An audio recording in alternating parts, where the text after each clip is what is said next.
I let you live, and you wasted it.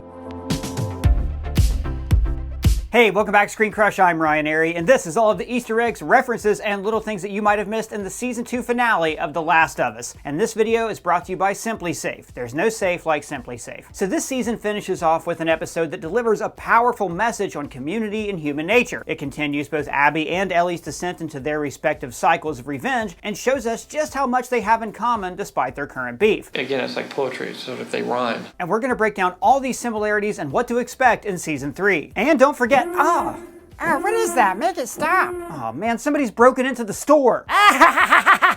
Well, we've been robbed. I'm gonna do something about this. This episode starts with the intro right out the gate, returning to the single silhouette as we've seen since Joel died. The first thing we hear is Dina's moans in the theater, which are clearly from Dina struggling with the arrow that she took to the knee in episode 5. But the way they hide Dina initially almost makes it sound like she's giving birth, which is foreshadowing the brutal things that happen in the aquarium. Now the game also has these two tending to each other's wounds in the theater, but the roles are reversed, since Jesse is the one who's hurt after a bad wreck rescuing Ellie, and Dina is tending to his wound. He pushes the arrow all the way through rather than pulling it straight out, which is exactly what you're supposed to do with an impaled arrow, since pulling it out opens the wound further and causes more intense bleeding. He offers her some of his liquor to numb the pain, but she refuses, obviously due to her being preggo. But why doesn't she just tell him? Well, probably because now isn't the best time. I'm a little busy at the moment. When Ellie arrives, he asks the name of her horse to verify her identity, and she confirms with, Shimmer, I'm alone. Open the f***ing door. and it's pretty convenient that she even remembers his name, given that she had clearly forgotten about Shimmer, as Jesse points out later. Found the place you stashed Shimmer.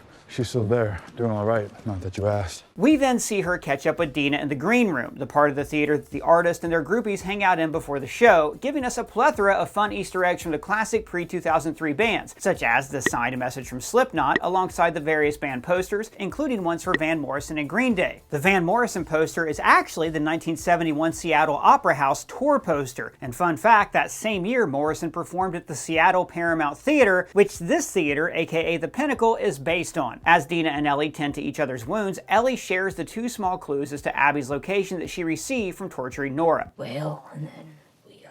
She also confesses her guilt at how easy it was to do this, which continues to distinguish Ellie from her video game counterpart. In the game, Ellie was undeterred by how dark she had to go, and stacked up a mountain of bodies along the way. While she still has this moment with Dina, the show takes it up a notch and continues to portray her in a much more humanizing light. But more importantly, it's the first step we see towards Ellie breaking the cycle that Joel put her in. Hey, wait a sec, person. Haven't you been saying the opposite of that all season? Well, I did, but see, this changes things. See, Joel never apologizes for what he does, unless, of course, it could potentially separate him from Ellie. So the remorse she shows here clearly distinguishes her from him and defines her path as her own, just like Gail said. If she's on a path, it's not one that Joel put her on. The guilt also leads her to confess the full details of what happened in Salt Lake to Dina, which is a massive change since they never talk about this in the game. By doing this, Craig Mazin and Neil Druckmann give us an opportunity to see Dina weigh the Seattle mission with full context, which is more than enough to change her mind, despite how committed to the cause she was before. And I'll keep going if you want.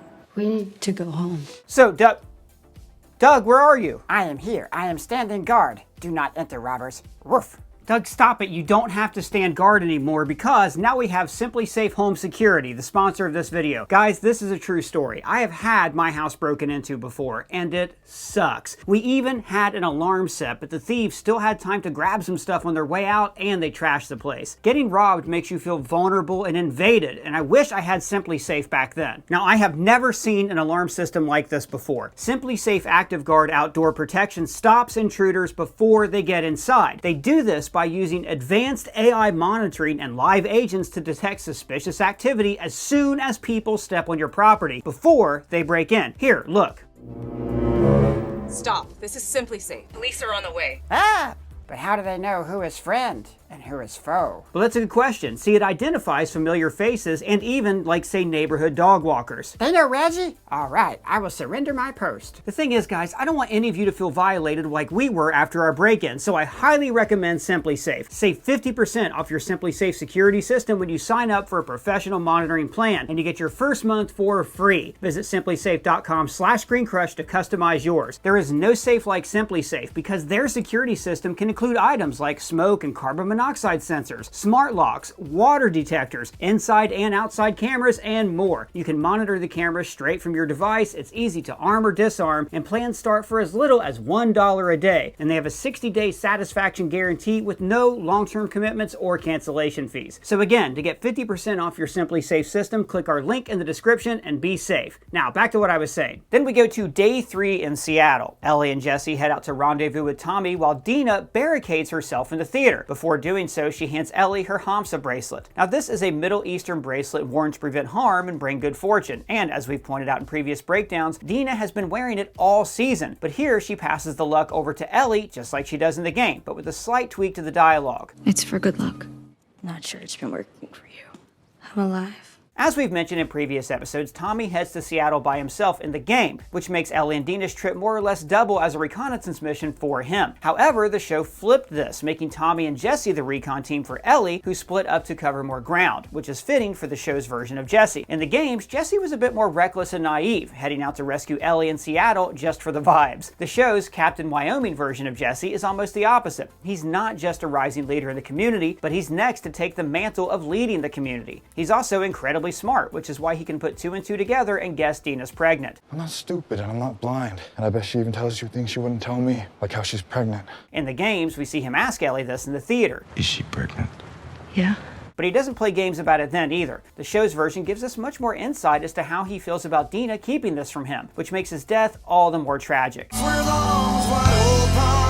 As they walk through Seattle, they see another portrait of the Seraphite prophet, just like the ones we've seen throughout the season. However, this depicts her as a black woman rather than a white woman seen in previous murals, prompting Ellie to say, There's more than one of her? Wait, who was the prophet again? well, the prophet was the leader of the Seraphites. She essentially started her own cult after she survived the cordyceps outbreak, after she claimed to have seen it coming, or at least her followers believe that she saw it coming. Her followers have since become a bloodthirsty Amish murder cult who mutilate themselves and others, as we see with Ellie later on. Okay, so what, is there like more than one prophet or something? There is not. See, after the prophet's death, the elders took over, so these murals are more than likely just different depictions of the same person that have shifted due to how her story has been passed down over the past decades. Kind of like Santa Claus, where she becomes so much larger than the person that historically she's based on, so that people interpret and visualize her differently. We see this a lot with messianic figures, such as race-swapping Jesus to white, despite the fact that the dude was very clearly from the Middle East. The story of the prophet has been around so long that people don't really know what she looked like, and likely just kind of go with the vibe. Either way, we don't really know, since this is something the show added, and clearly Jesse doesn't either. I guess so. I don't know. As they set out, we can see the beginnings of the storm on the horizon, a classic metaphor for the looming threat of confrontation. And when the rain finally hits, we see that conflict firsthand. They run up on some WLF soldiers, where we see Isaac's second in command torture a Seraphite soldier as they beg for mercy. Now this hits even harder for the audience, as this is the same guy who Isaac saved because he hadn't lost himself to the fascism of Fedra. But here we see that he's just as brutal as Josh Peck was in his brief cameo. This also ends up being a major breaking point for Ellie. It shows her that these arbitrary definitions of community ultimately only justify the most horrible aspects of human nature. He tries to defend it by saying, There's 6 of them and 2 of us. What do you think would have happened? honestly, these are like laughably good odds for Ellie in the game, but HBO continues to keep their version of Ellie's hands clean. The apprehension from Jesse makes sense given that he just learned that he was a dad. But Ellie's anger towards Jesse's complacency here is also one of the first signs we see of her breaking from Joel's cycle. Joel doesn't see people on the outside as part of his community, which is why it was so easy for him to kill people like the Fireflies or even innocent people like Eugene to keep his real community, his family, safe. Ellie, on the other hand, sees how this outdated idea of community is truly dangerous and divides us more than anything, as we see her bring up later with Jesse. The community!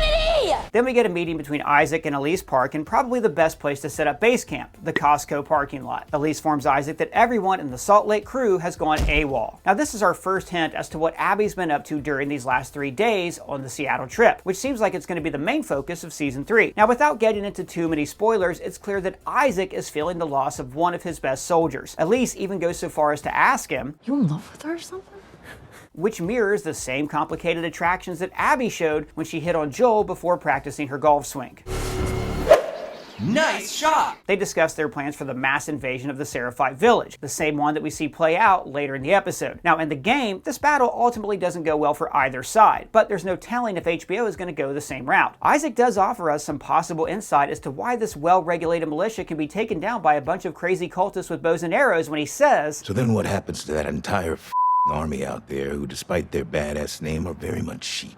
The phrasing, of course, makes them seem like sheep in wolves' clothing, which flips the traditional saying. It's also incredibly ironic given that they are at war with a cult. As much as Isaac wants to believe the Scars are crazy, his followers are just as blindly delusional as we saw earlier. Isaac discusses Abby's unique place in the WLF, at least before her recent falling out, saying, "Well, we have a lot of Mannies, don't we? And enough Owens and Mells, but only one Abby." Which coincides with the reputation as Isaac's top scar killer that she maintained in game. And I think, guys, we should just pause and take a moment to remember the fallen with these new designs that we just made at our merch store. We have this Firefly look for the light graffiti shirt and this broken watch to commemorate Outbreak Day 2003, Where Were You When That Happened? Or you can become a member of the Alpine Clicker Patrol. Links for all of these are below, and now you can become a store member to earn rewards and get free stuff. And also don't forget you can now listen to ScreenCrush on Spotify, Apple, and anywhere you get your podcasts. So then we cut back to Ellie and Jesse, who find out that Tommy isn't at the rendezvous point in the library. Jesse calls out their unique tradition of getting stuck together through storms when he says, "You and me in bad weather."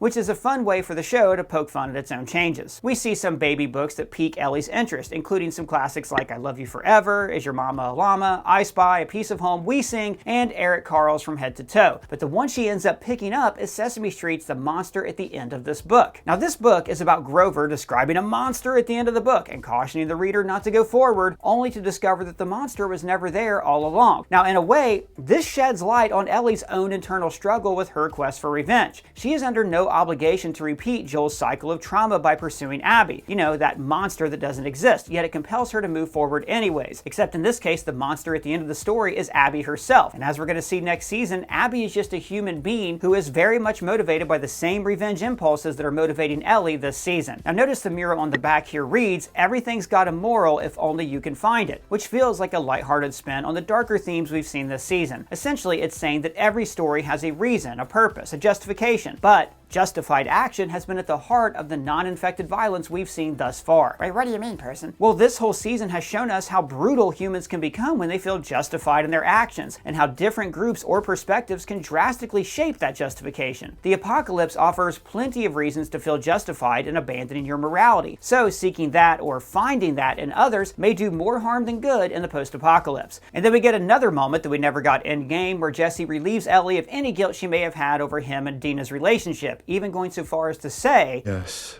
I love her, but not the way you do." Ellie opens up more about her thoughts on Jesse, saying, Got it. So, you're Saint Jesse of Wyoming. Now the fact that Jesse was destined to become the next leader parallels the recent insight we got from Isaac on Abby, since they were both destined to become leaders before they were cut short. After hearing a distress call from the WLF about a sniper, they assume that it's Tommy and they pursue, just like Ellie and Dina do in the game. "Sniper, it's gotta be Tommy." Will no trespasser? Tommy. Now, as they look out over the piers, Ellie spots the aquarium hideout next to the Ferris wheel after spotting the whale on the wall. The whale. The whale.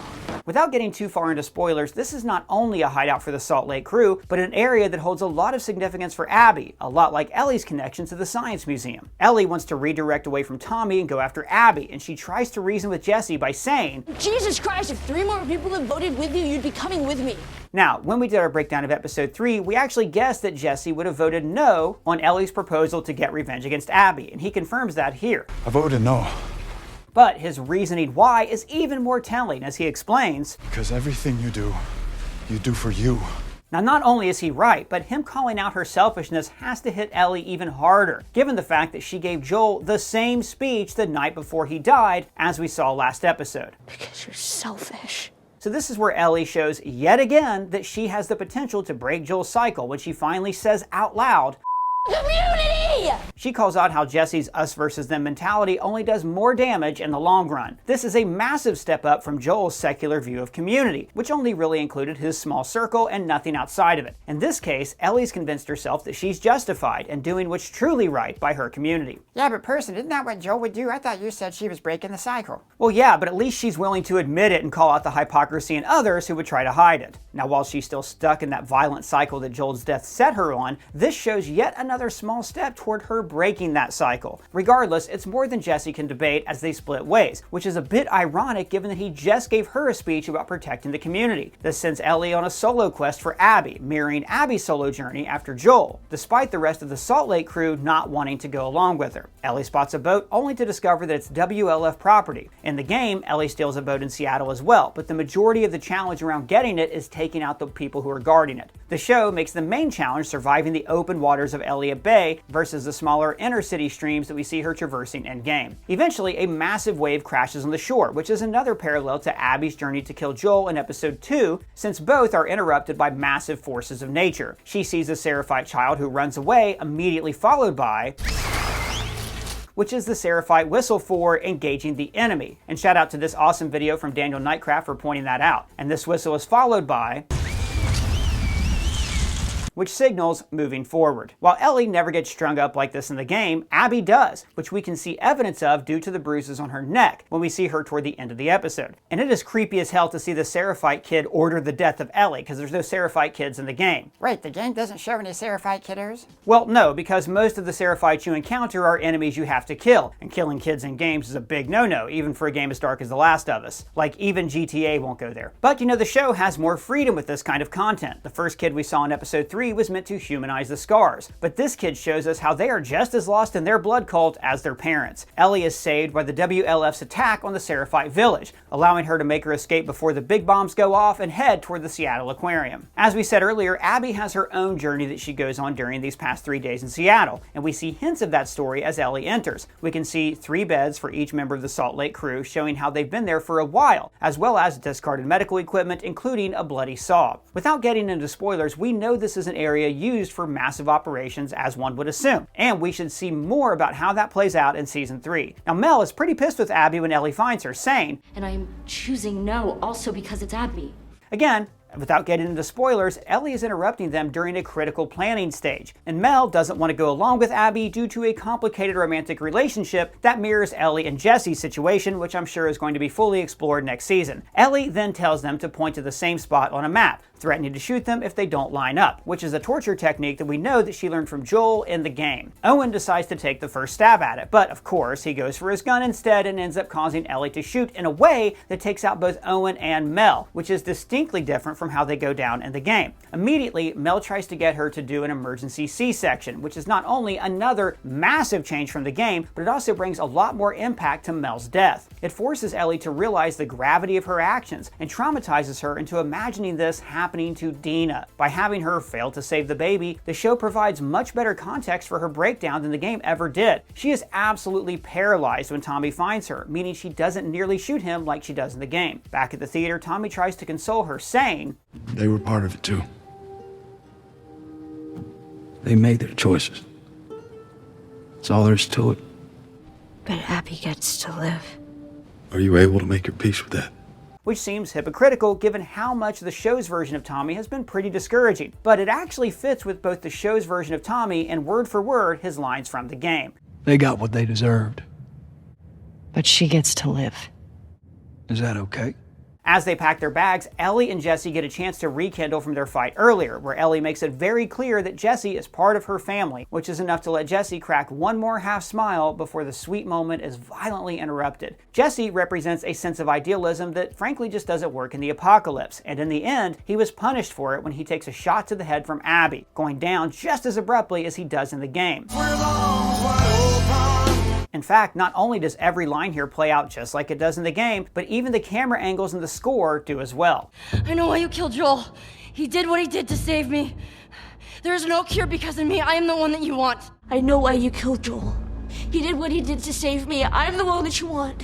Here we can also see Abby has the bruise around her neck that we mentioned earlier, which will surely be explained when we see her full story next season. The final moment we see in Day 3 of Seattle comes as Ellie condemns Abby, saying, I let you live, and you wasted it. Well, I don't get it. Wouldn't she do the same thing? Well, yeah, of course, Doug, but the beauty of these characters is the fact that they're too stubborn to see how they really are exactly the same person. The finale ends by resetting the story 3 days back, bringing us back to the beginning of yet another cycle that we've seen as a prominent theme this season. Abby wakes up in the WLF compound, kicking off the beginning of her first mission with her that you play through endgame. She is reading a book called Thieves of the City by Ben Davidoff, which seems like a parody-safe knockoff of the real book City of Thieves by Dave Benoff, which is the book that Abby is reading endgame. The book is about two survivors during World War II who survive all of these horrible people and atrocities and even cannibals, but then they're able to form a bond despite initially hating each other. Neil Druckmann specifically cited the book as a major inspiration for the game and Ellie and Abby's relationship in particular. We also see that she's wearing a very similar watch to Joel's, which is not something we see in the game, and it could be a potential hint at the way that HBO intends to add this story in the next season. Now, her walk is much shorter than it was in the game, mostly due to the fact that Manny wasn't shacking up in her room, and she even passes by a Metallica poster on her way out. Again, we're seeing parallels between her and Ellie's love of music. The final shot ends with a panoramic view showing us the inside of the Soundview Stadium, which the WLF has converted into their own commune. Now, this gives us our first real look at the WLF's numbers, or at least how big they were 3 days ago. The finale closes out with the song Burden in My Hand by Soundgarden, yet another Seattle-based grunge band. The lead singer of this band, Chris Cornell, said the song mostly came out of the guitar's rhythm, a perfect song choice as Joel and Ellie's guitar played a prominent role this season. The song itself is about a destitute guy who lost his cool, much like Ellie this season. The song ends without any resolution, the person crying out, "I lost my head again, would you cry for me?" mirroring the ending of this season. Ellie doesn't get any resolution after all she went through. If anything, she actually lost her grip completely. And in a meta way, we as the viewer don't get any resolution either, as the show just ends with a...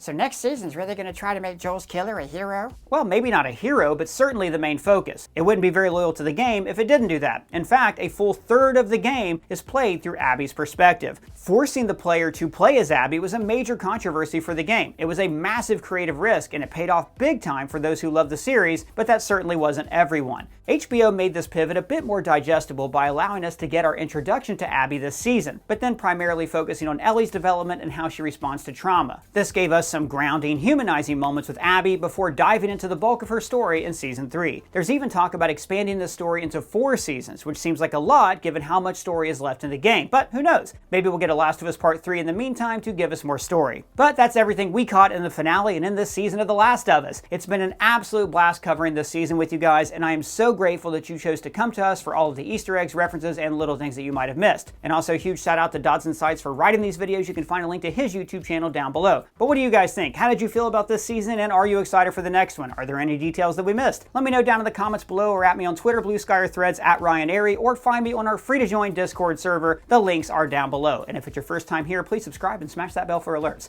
For ScreenCrush, I'm Ryan Airy.